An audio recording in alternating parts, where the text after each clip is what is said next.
Thank you.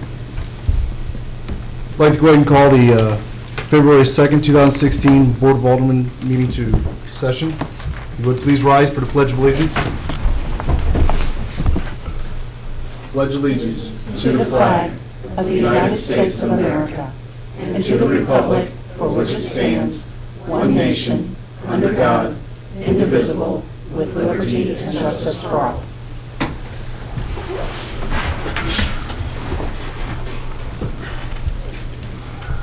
First thing on the agenda would be the consent agenda.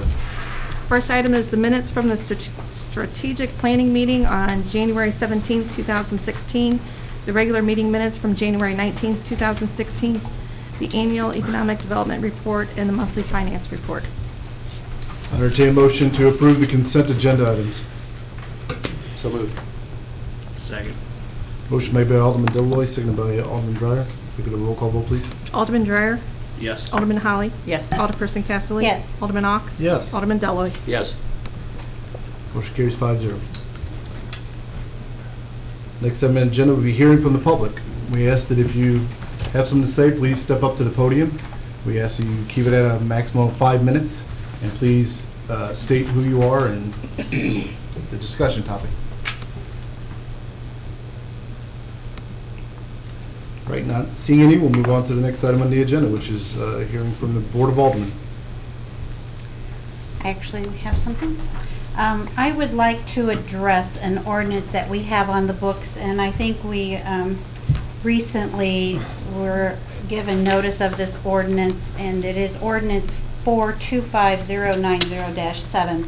This ordinance, in summary, limits the amount of signs covering windows for businesses for 20% or less.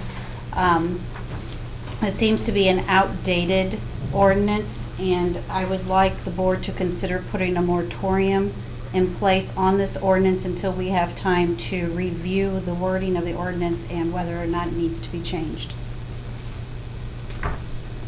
Any comments? I think this came up probably 20 years ago before any of the people sitting at this table were involved. And we had several discussions on it because some of the gas stations were hanging signs and windows saying, you know, Super Bowl, Bud Light, and all this stuff. And we looked at it for a while and decided it wasn't worth enforcing. So what we did is we screwed up. We should have changed the ordinance at the time. We just kind of said, well, do we really want to enforce this kind of stuff? And we kind of all sat at the table and nodded yes. So I think now it's time to go back and revisit that in a formal way. You sat around the table and nodded yes, you want to enforce it, or yes, you don't want to enforce it? Yes, we don't want to enforce it. Okay, I was confused there. Yeah, we decided it wasn't worth the effort or the cost to enforce stuff, particularly where a business is trying to promote their product. It just didn't seem logical. Although it did upset some people that signs are up a long time, but we just didn't feel like that was the city's place. So if I could get a consensus of the board, if you were in agreement, we would have Greville for the next meeting write up a moratorium for us to take action on so that we could go forward with revising the ordinance if everybody on the board sees fit to do so. So, Mayor, could we have the board vote on having Mr. Greville prepare that so that we have something we can go back to those businesses with? Right, it'll suspend any type of thing that we've given it at the current time to them as in regards to signs, correct? Well, it won't suspend it until the moratorium's actually, the ordinance is actually in effect, but obviously will forbear any enforcement until the moratorium ordinance is in effect. Have we been enforcing this recently? Yes. Yes. There were several notices that went out to several businesses. Like in the last month, or is this just current? No, this just happened within So this the is last. just current, yeah. So it's been quite a while since we enforced it. Yes. All right. Go ahead and, we need to make it a motion? Yes, please. Okay. Do you want to make a motion since you brought it up? Yeah, I'll make a motion that we place, or we request legal counsel to draw up a moratorium for the ordinance for 25090-7, applying 20% or less to window signage. I'll second. Motion is made by Alderperson Casterly, seconded by Alderman Ock. If I could have a roll call vote, please. Can I ask one question? Sure. Does Stand by. that change the amount of the frontage of of the building itself, or just on the windows? It's on the windows. Just It's on the the ordinance, windows. is my understanding. It's the We'll ordinance. have to go through. Yeah, I mean, I think we need to, Adapt it. as I understand, this needs to go to zoning to review and make a recommendation. And so I think if we're going to take this to zoning, I think we probably need to give them some direction as to what the concern specifically is, and so they have something specific to respond to. And I'm not opposed to it, I'm just wondering, does it change anything about what they can do to the front of the building if it's not a window? No, I mean, it would Can be. you cover the whole outside of your building in signage? No, I think that would be a wall sign. I mean, our sign code has overgone such a haul over the last couple of years. It's just nobody has really done a window sign. It Okay. was kind of an antiquated thing, but I guess they've kind of come back under these, like, almost painting type things that you can see through. So, I don't know. I think part of the problem was it used to be a percentage of the window covered, right, Terry? Right. It still is. It It's still is. 20%, and windows are their own category Right. of sign. Okay, that's what I was- So it would be okay. separate of a wall sign. So it's not or- changing any of that? Right. Okay, I just wanted to clarify that. Right, can proceed with the roll call vote, please. Alderman Holly? Yes.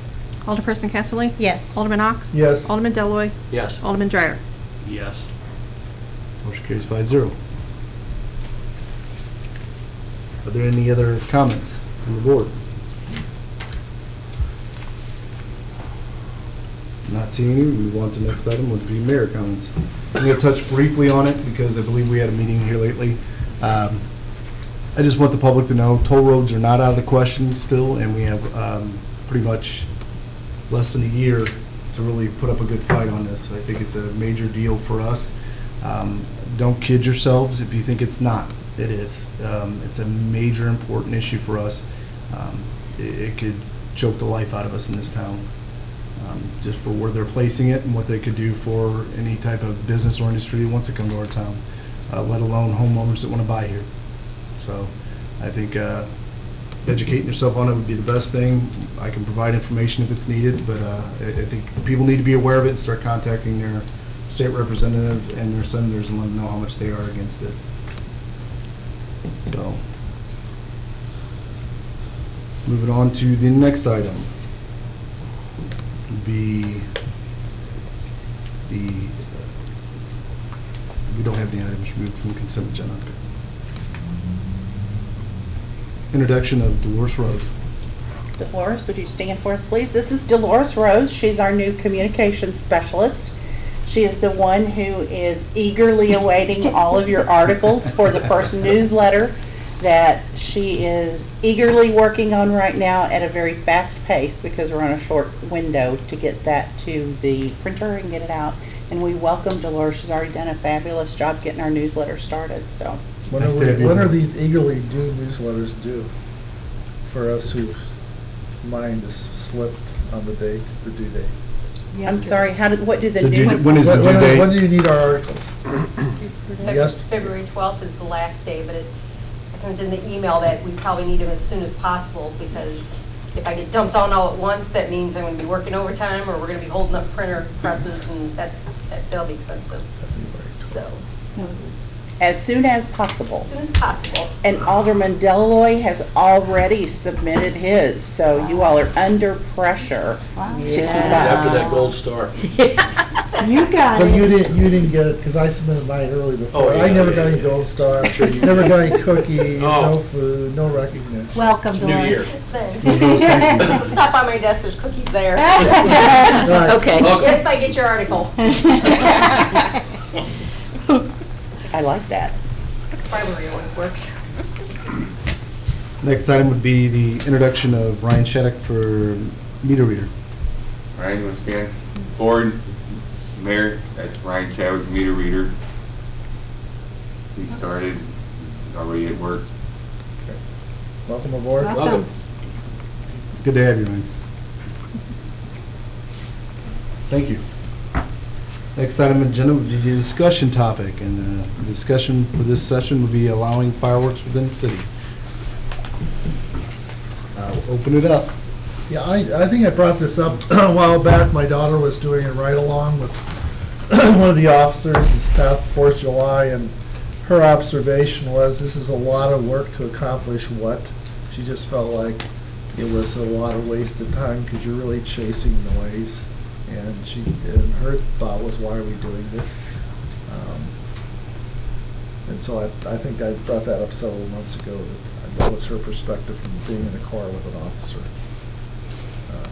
My perspective on this is that I think if we tried to limit it to a certain time period, most of the people would probably get it out of their system. And maybe it's easier to control that way than,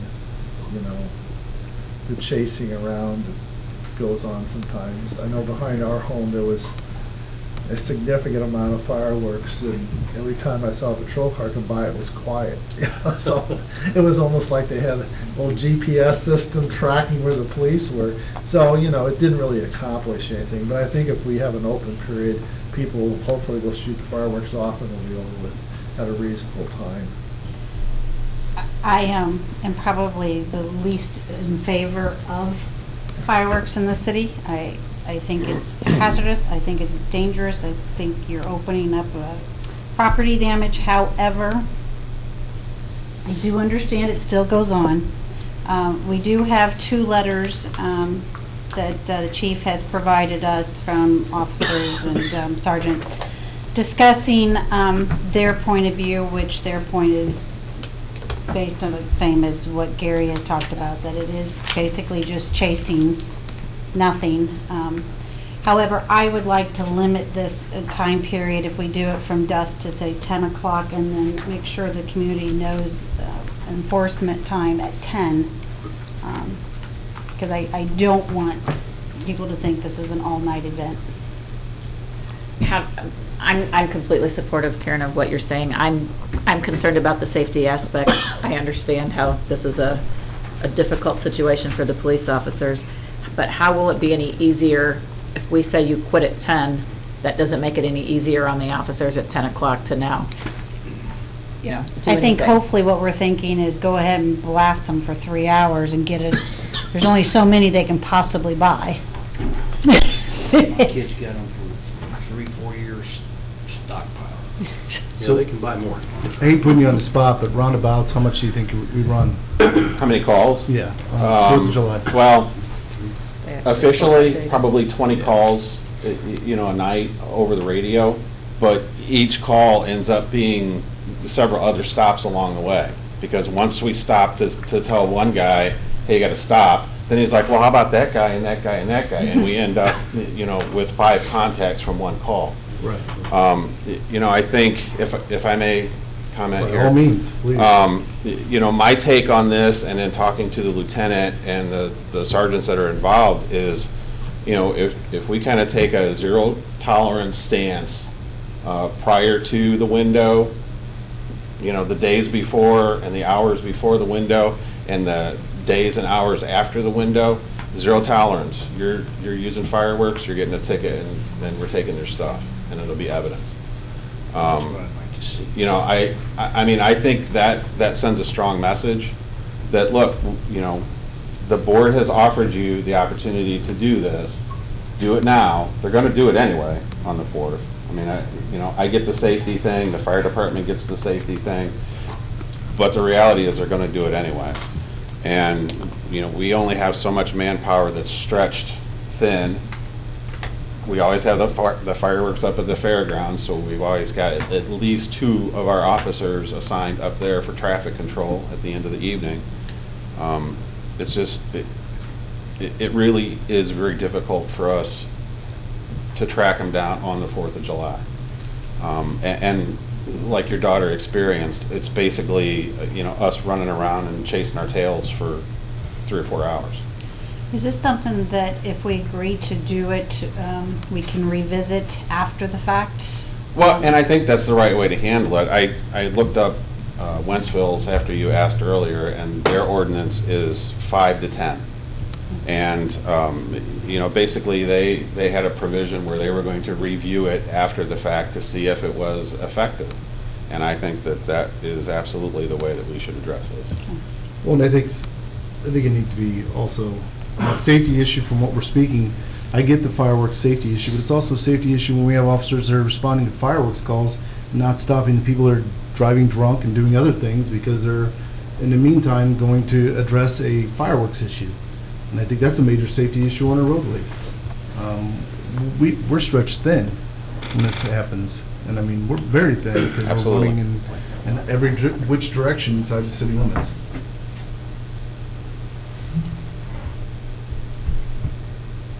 So is this a subject that has an ordinance attached to it, or what is this process? We'll have to do an ordinance to do it. The other thing I just pointed out to Terry is Wentzville also has which I think is probably a prudent idea, especially for the first year, testing it out. No minors shall be in possession or shooting them off, under the age of 17. I don't know if that's something you guys want to do or you don't want to do, or what your thoughts are on that. How do you enforce I that? was gonna say, how do you enforce that one? That's, We do that with tobacco, and we enforce that. If they're 17, they should have an ID of some sort. But that's just from Wentzville, I that's the honestly only think we need question to I do a little have. more research on some of that too. We'll get something drafted up. Okay. yeah, because, I kinda have a little problem with that, because that's like, I didn't shoot him, he shot him, so they're his, not mine, Well, kind the of thing, reality so is- when you get there. kids 12, 13, 14. They're the ones They can shoot shooting them. fireworks off. I don't know why you would pick a certain age like 17. That seems a little bit. Because adults are so much more responsible. Yeah, that's right. At least when they shoot theirs off, they have a beer in one hand and fireworks in the other. Whereas, you wouldn't expect a 17. So, in my personal opinion, that shouldn't be put in there. We'll draft it up. Okay. I would put it in. So go ahead. That's my own opinion. We could research it, but Well, I was looking at Wentzville's and they have in 17. I was just, as you guys were talking, looking at what they had. So I'll just draft it without, is that the consensus, or with the 17? What do you guys want? I think we need to do a little more research on how many towns have that, and just based off Wentzville, I want it based off a couple other towns. yeah, but the and see- reality is, do we even if every town has, do we really want to enforce that? The age. The age Well, we piece do of have it? one alderman that is, so I think it's something we need to research and look into. If and I'm the have it only one discussed that a does, little more. then I can go on. The minors to in leave possession the- of fireworks. Enforcing it. If I'm the only one, then move on. Too, What? I was getting in my car one day and the guy was shooting fireworks off and a bottle rocket landed right in front of me on top of my car. So. Did you go out to see if it was shot by a minor or an adult? No, I saw who did it. Guy in an apartment building was up on the balcony shooting it off because he missed It wasn't even 4th of July. He was in the hospital because I think he got stabbed the week before Nice. and he missed. Yeah, good I start. told him they weren't supposed to be doing it, and he said, well, I missed 4th of July because I was in the hospital. I said, they don't care. That's the man on my car. If I'm the only one that has heartburn over that, we'll go on. Well, I think we could do a little more research. Bob, what do you think? Well, I don't think little bitty kids like the do area. usually. I don't think you should have a 4-year-old out there shooting them, but you gotta be some kind of a cut off somewhere, I think. Well, isn't there parental responsibility? That's what I was gonna too? say. Well, yeah, window there. Well, How often do you get away from Is there your like, I was a compliant child. Yeah, I bet you are. It says minor. I can't say like. So doing if you can look into it and get options. us more information on That's that, a good way Chris. to do it. Greg's got a good suggestion. We'll bring you a draft of an ordinance back. All right. Be great. About being careful and prudent with it, which gives us a little bit of wiggle room. Okay. For both kids Anybody else have being anything idiots else? and adults being. On the topic? All right. Move on. Next item on the agenda would be hearing from Director of Operations Finance Officer Terry Thorne. My first item for you this evening is the major accomplishments list for the city for 2015. This is the time of year when we look back to see what all has been accomplished over the prior year, and the departments put together their annual reports to kind of summarize everything for the year. I'm not going to go through the whole list, but for the public's purposes, we'll highlight some of those things.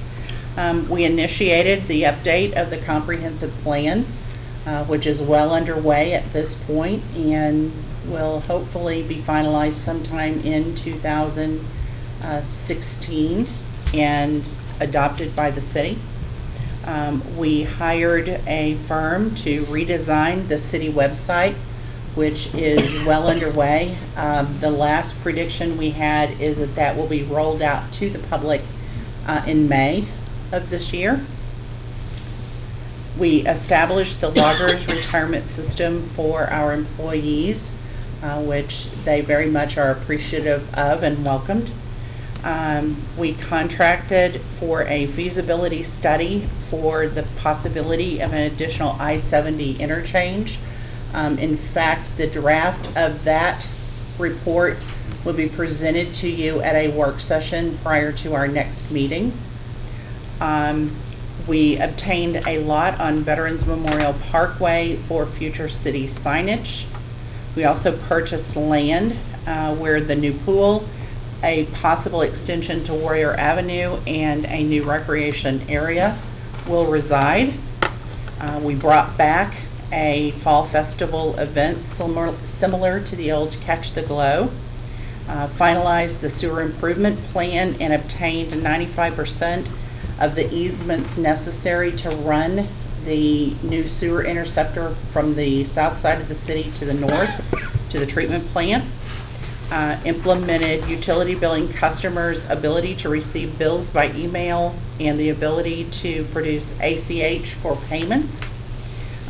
Electronic files were created for all of the many maps that have accumulated over the years for Public Works and the building department. Have those all scanned into electronic files and are now organized alphabetically in the map room at the Grounds and Maintenance Building. Partnered with the Warren County Fair Board to bring the Fair Parade back to downtown, which was very well received by the public. Implemented a successful Citizens Police Academy, which I understand will now become an annual thing for our police department. Established the safe zone for Craigslist transactions, which the more you hear in the news these days, the more welcome, hopefully, that is to people who utilize that. Constructed a new pavilion on the east side and a gazebo in the center of the ball fields at the athletic complex. So I think that'll be welcomed for our leagues and tournaments this year. And 12 new businesses opened in 2015 in the city of Warrenton. So it doesn't seem like a lot when you're going through the year and doing it individually, but when you consolidate it all together, there are some pretty big accomplishments here for the city for 2015. Any questions? That doesn't even include the rest of them that you're not even hitting on. Right. Behind that are smaller things for each of the departments individually. Good year. Okay. Any questions? Or comments? I will move on to my next item, which is recommendations from the Tourism Commission that met on January 26th. They recommended approval for new banners, 62 new banners that go on the poles in the city. These will replace all of the current banners and will put the new logo on all of those banners rather than the old ones. This is a budgeted item in the Tourism Commission budget, and the recommended amount is $5,146. Any questions or comments on that? All right, not seeing any, I'll entertain a motion to approve the following tourism recommendations in the amount of $5,146. So moved. Second. Motion made by Alderman Deloy, seconded by Alderperson Hawley. Can I have a roll call vote, please? Alderperson Casterly? Yes. Alderman Ock? Yes. Alderman Deloy, Yes. Alderman Dreyer? Yes. Alderman Holly? Yes. Motion carries 5-0. And next we have several revisions and updates to existing policies. I don't know if you want to approve these individually or if you want me to go through all of them. I think we do them all together. Okay. The first one is the holiday policy. The change to this policy is to add to the policy. We had previously added it to our ordinance. Before we decide to do that all together, I mean, does anybody want this broken down to where we do individual? Or do we want to go ahead and do it all in one shot? I'm fine to do it all together. Yeah. That's fine. All right. Could go through Okay. each one of them anyway, right? We previously approved an ordinance, the addition of Martin Luther King Day. This is simply adding it to the policy that's contained in the employee handbook. And then also added language under K that says that full-time employees who are working out their notice period of intent to resign their position will not be allowed to use personal holidays during the period unless prior approval was granted prior to the notice of terminating employment. You'll see with many of these policies that recently we've experienced a rash of turnover. And as part of that, we've experienced several instances where an employee provides their notice and then directly behind that spends several sick days, maybe personal days, maybe vacation, which then results in the inability of that department to be able to get someone trained, understand all of what that employee is doing, make sure that there's a transfer within that department. So several of these policies you're going to see are limiting what abilities there are to basically give your notice and then be off for that entire period, resulting in departments not being efficient. So that's the change in this one.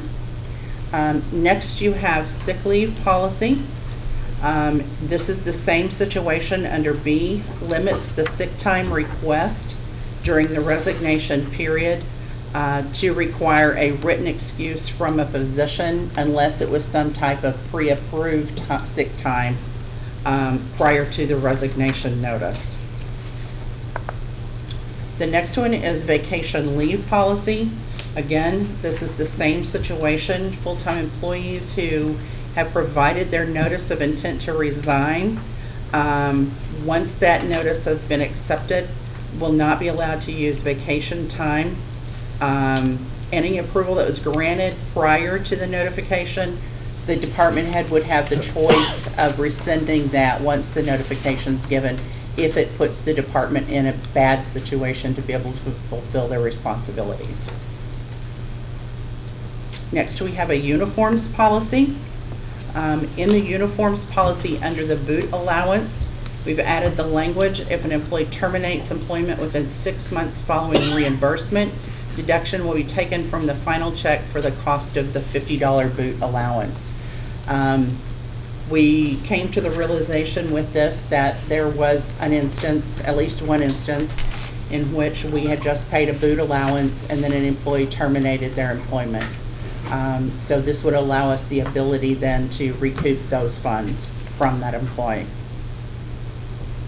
The next policy is employee education, and this under technical training and licensing added the language, if an employee terminates employment within 6 months following reimbursement, a deduction will be taken from the final check for the cost of training and licensing. I did verify with our city attorney that the city has the ability to do this. And what really came about with this recently was having a couple of employees that the city paid for them to obtain their CDL licensing. They immediately then left the city and went to another job utilizing that CDL licensing. So this allows the ability to prevent that from happening without reimbursement. Those are all of the existing policies that are being revised and updated. I don't know if you'd like to vote on those before we move to the new probationary policy, because it is new for the city. Do the employees sign off when they start acknowledging they received the policy handbook? Yes, Okay. and all these policies are contained in what they're receiving as a new employee. Okay, do they receive an orientation? Yes. Okay. Any questions or comments? All right, I'll entertain a motion to approve the updated holiday policy, sick leave policy, vacation leave policy, uniform policy, and employee education policy. So moved. Second. Just so we- first one. Motion made by Alderman Ock, seconded by Alderperson Holly. If I could have a roll call vote, please. Alderman Ock? Yes. Alderman Deloy, Yes. Alderman Dreyer? Yes. Alderman Holly? Yes. Alderperson Casterly? Yes. Motion carries 5-0. And the last policy I have for you is a new policy that establishes a probationary period. We discussed this at the time that we talked about adding the potential for increases in the grounds and maintenance and public works department.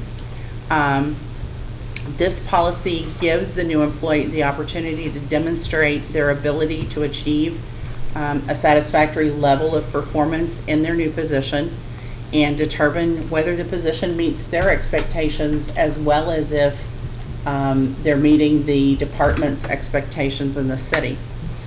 All newly hired or present employees who are transferred or promoted to a new job or employees that are rehired will serve a 90-day probationary period, except uniformed police officers who will serve a 180-day probationary period.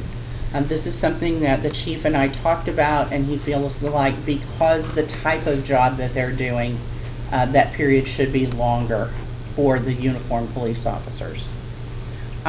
Significant absence will automatically extend the probationary period by the length of that extended absence. Probationary period, if it is determined at the end of it did not allow sufficient time to thoroughly evaluate or there are performance issues that they need to work on, it can be extended for regular employees up to 180 days or 270 days for uniformed police officers would be requested by the department head with my approval for that.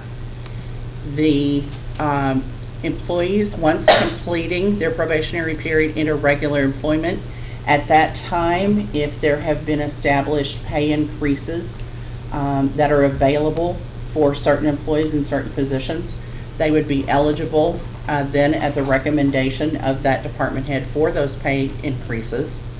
If they were not satisfactory in completing it and their probationary period was extended, the pay increase would be held off until they had successfully completed that probationary period. Employees who are required to obtain a CDL license would be required to do so within their probationary period. If for some reason they couldn't pass that CDL testing and only obtained the permit, then the pay increase would not be effective until they actually had received their CDL license, as that is a part of the requirement for specific positions. Uniformed police officers must successfully complete their field training. It's usually approximately 90 days.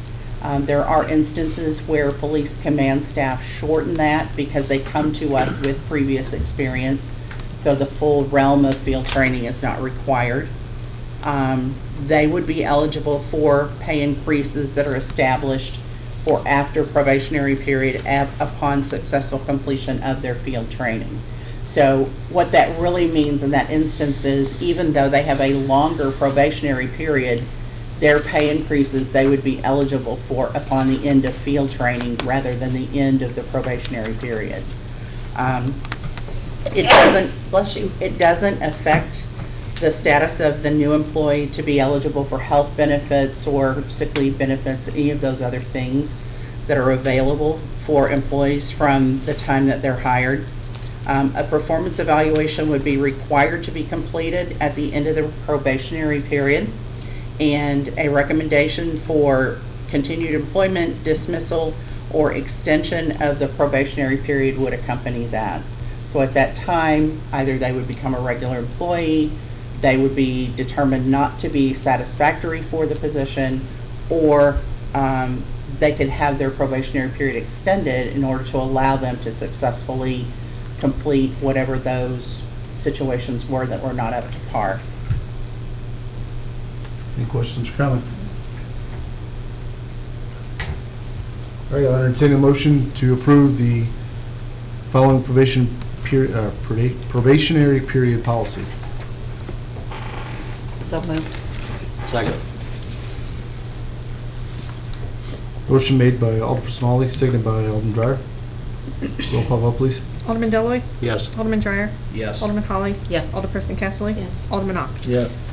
Motion carries 5-0. And that's all I have for you this evening. Thank you. Thank you.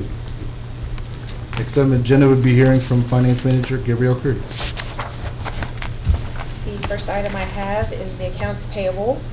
The total amount that I'm requesting approval for is $321,750.99. Any questions or comments about the accounts payable? All right, I'll entertain a motion to approve the accounts payable in the amount of $321,750.99. So moved. Second. Motion made by Alderman Deloy, seconded by Alderman Dreyer. Roll call vote, please. Alderman Dreyer, Yes. Alderman Holly, Yes. Alderperson Casterly. Yes. Alderman Ock, Yes. Alderman Deloy. Yes. Motion carries 5-0. Next item. The next item is just information on the budget revisions that are a part of the ordinance. That's later on the agenda. So in the revenue section for general fund, we're including the revenue for the telephone franchise fee, capital sales tax, there was the property exchange, where we transfer the property from general to capital. And then on the expense side is the property exchange for the general fund. Water and sewer has capital that you all had approved at prior meetings. And then capital sales tax has some other capital items that you all had approved at prior meetings as well. In addition to the East Side Pavilion, where we need to increase the budget when the building was expanded. So, you guys have any questions on any of those? I've always been curious as to why we do budget increases mid-year as opposed to just doing them all at the end. Is there something within statute or ordinance that says you have to do it within a certain number of days when you have a variance, or is it just convenient? It's convenient. Okay, well, yeah. It lets us really see by amending the budget if there are other changes we need to make as we move forward through the last 6 months of the year. So just gives us a better picture. We certainly could hold off and, do it at the end. Well, it's easier to do it in mid for us, or for me, because I can remember what we did. It gets more fresh in your mind, because if it's a year old and you're amending, it's like, you did this, it's like, well, that was 9 months ago or 11. So it Sure. does make it more refreshing in your mind. That's all I have. Any other questions or comments? All right. Thank you.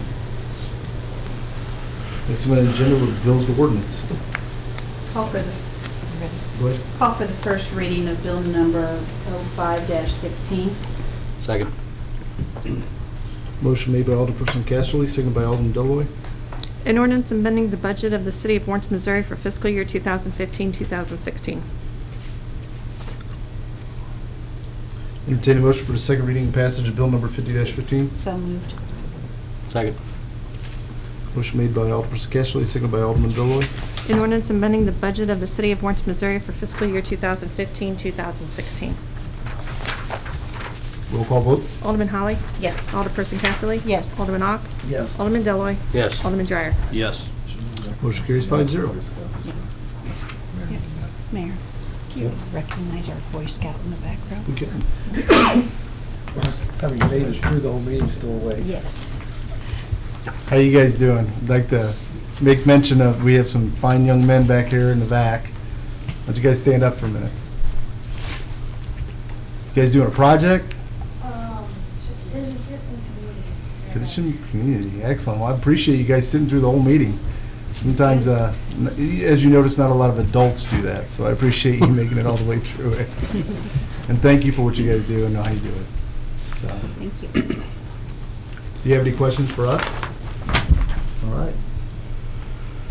Thanks, Mom, Dad, for bringing them. I appreciate it. All right, with that being said, I'll entertain a motion to adjourn the meeting. So moved. What's that? Is this something we're gonna talk about? No, this time we don't have it on here, no. I think it's information he sent, but we'll probably be discussing it. So, So move. To be adjourned?